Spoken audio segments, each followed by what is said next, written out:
Hey readers, I wanted to make a small but honest video on what's been happening lately in my life and how I've been holding it together recently, lately, and how books have grounded me.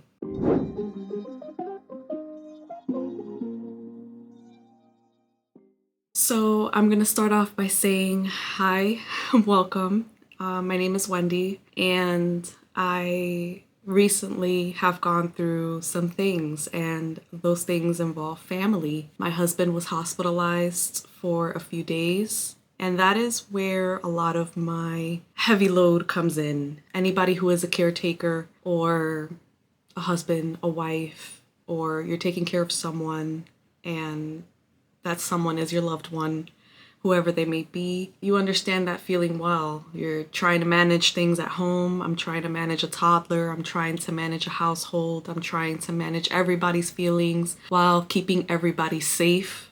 And that is a heavy load to carry emotionally. However, my time at the hospital, I was there with my husband. I made sure that my son was taken care of. There, we were waiting for test results. We were waiting for unknowns, and that is kind of scary, especially as a spouse. And being there emotionally, being there level-headed while keeping myself intact and pushing through and making sure everybody is okay, managing medical decisions. And there was one thing that kept me grounded, and of course it was my Kindle and a book. So recently I started reading Kiss of the Basilisk, and it has been such a interesting book. It has been a fun book to read. It has been very schmexual, a lot of schmeck scenes, if you know what I mean. But these things were keeping me grounded at the hospital. And I was reading while also having my eyebrows shoot all the way up. This book honestly kept me grounded to who I am,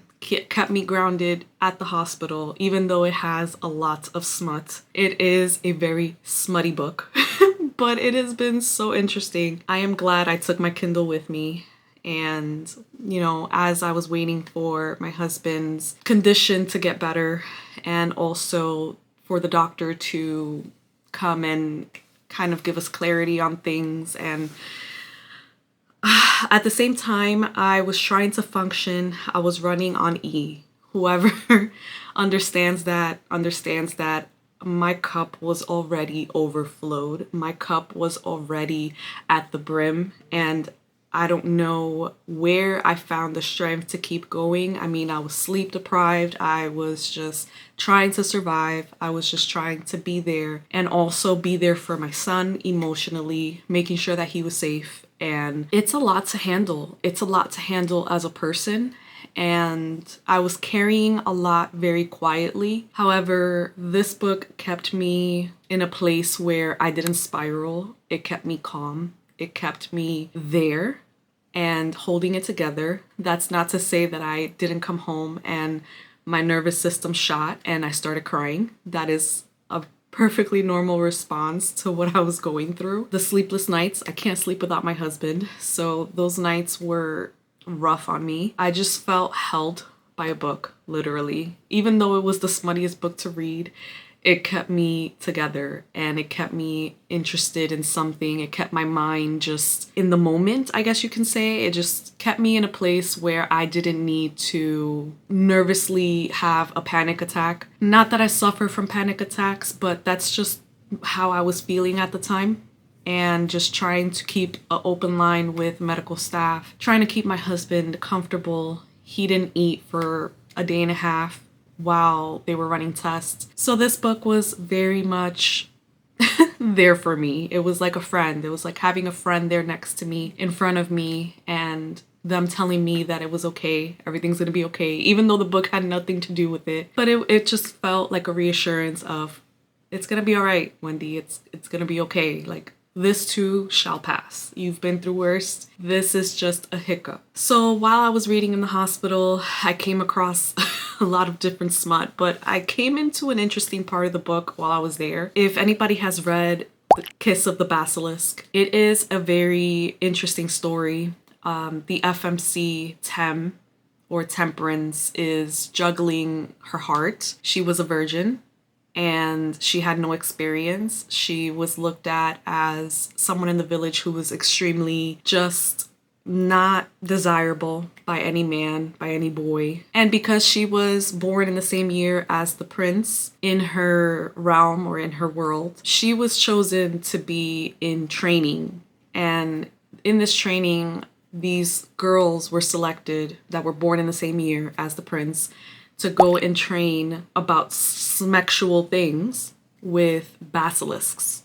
But these basilisks can basically transform themselves, like they can become human, like they can appear human. So of course she met a basilisk who was her trainer, her, I guess, the person that is supposed to train her schmexually, and she caught feelings, of course. She was a virgin when she came in. The other girls weren't really virgins. She had no idea about anything. It was like schmexual education. She was very vulnerable, but she kind of caught feelings for this basilisk. She's also met the prince, and the prince also caught feelings. She's playing hard to get. Her character, I will say, is very frustrating. She's very naive. She's very much, she doesn't get the point.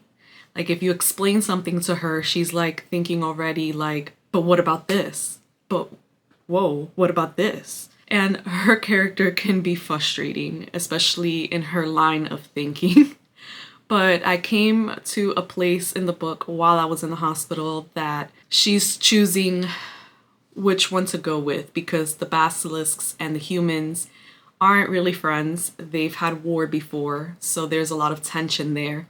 However, she feels like it's a forbidden love to be with a basilisk because the basilisk is in love with her, and then the prince is falling in love with her and he likes her very much, and she kind of has feelings for the prince as well. So she's torn between these two people. It is just interesting how the basilisk have a different way in how they lead their lives. But in the book, I came across a part where there has to be a ritual for her to be accepted with the basilisks. So she didn't know the basilisk she was dealing with is the prince of basilisks. So in order for her to be accepted and for her to accept his engagement, she has to pretty much do a ritual with his father. And basilisks are very schmexual beings. They judge you based off of schmex. She has to perform schmexual things with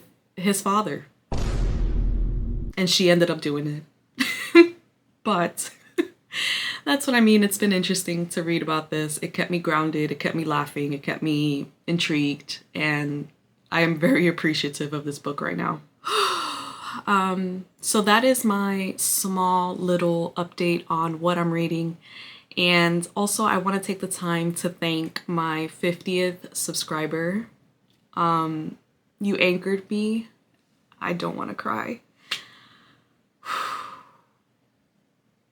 I don't know who my 50th subscriber was, and it's fine if I don't know who they are, but whoever you are, when you became my 50th sub, before I left to go to the hospital, I was at 49 subs. My goal for the end of the year was to at least make it to 50. That was my humble goal. It's not much, but to me, it means the world. And at the hospital, I just needed a sign. And I asked for a sign that everything was gonna be okay. And just a sign to keep me grounded, to keep me just there emotionally and not to crash out. And the 50th sub came in while I was there. So I just want to thank whoever that 50th subscriber was, because you kept me grounded and you came at a time where I needed it the most. So I may not know who you are, I may never know you in person, but when I tell you that you are a reason that I kept myself together and kept myself grounded is because of you. So I just want to thank you. I don't mean to cry, but I'm an emotional person. I read with emotion. I rate books with emotion. I wear my heart on my sleeve. So I'm just thankful and appreciative, and I just needed a sign to keep going, and you were definitely that sign. So this is where I am right now.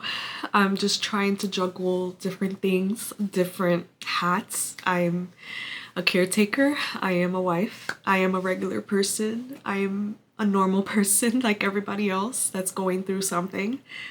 And I just wanted to let my viewers know, my subs know, that you're not alone. I I'm just a very normal person who loves to read, and I just wanted to give you guys a little update on what I'm reading and how it has impacted me and grounded me in these times. I think that's the important message there, that literature is so, and I always preach about it, literature has always kept me grounded in moments of just chaos, and I hope that reading opens that up for so many people. I think it's such a healthy thing to do. It's not about escaping. It's much more than just escaping, but it's keeping us grounded and keeping us in the moment when we need it the most. So I just want to thank you guys for being here with me.